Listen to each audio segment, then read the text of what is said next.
প্রজনন স্বাস্থ্যের যত্ন নেওয়া অত্যন্ত গুরুত্বপূর্ণ। অনেকে অনেক সময় এই বিষয়ে কথা বলতে চায় না, লজ্জা বোধ করে অথবা ভয় পায়। কারোর সাথে কথা বলতে না পারলে বিশেষজ্ঞের পরামর্শ নেওয়া উচিত এবং তাদের পরামর্শ অনুযায়ী চলাচল করা উচিত।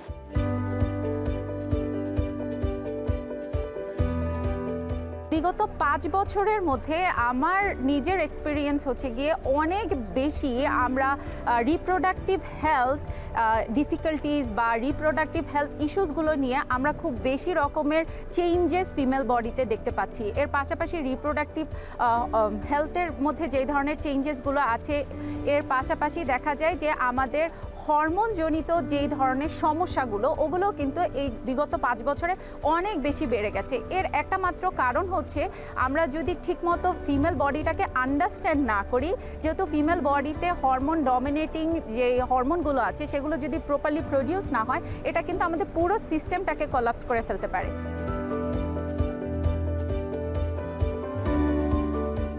যদি ফিমেল বডিতে এস্ট্রোজেন লেভেল কমে যায়, সেই ক্ষেত্রে দেখা যাবে সেরোটোনিন লেভেল কমে যাবে, ডোপামিন কম তৈরি হবে এবং আমাদের মধ্যে ক্লান্তি বা বিষণ্ণতা তৈরি হবে।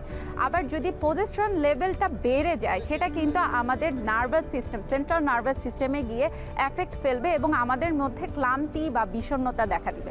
সো এই জিনিসগুলো যদি আমরা খেয়াল না করতে পারি, এটা যেমন আমাদের প্রজনন স্বাস্থ্য ফার্টিলিটিতে গিয়ে ইম্প্যাক্ট ফেলে, যেটা পিসিওএসের দিকে গিয়ে অনেক সময় টার্ন করে, এটা গিয়ে আমাদের গর্ভকালীন মাতৃত্বজনিত সমস্যাগুলো তৈরি করতে পারে।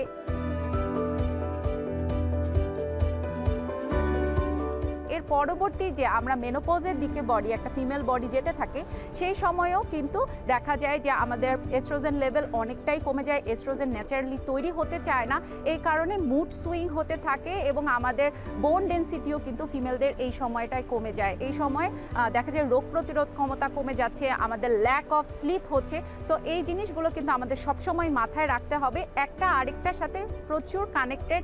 সো আমাদের হরমোনটাকে ব্যালেন্স করা, হরমোনটাকে এস্ট্রোজেন লেভেলটাকে বাড়িয়ে রাখা এবং আমাদের প্রজনন স্বাস্থ্যকে ভালোভাবে বোঝা, এর পাশাপাশি নিজেদের মানসিক স্বাস্থ্যটাকেও নার্চার করা।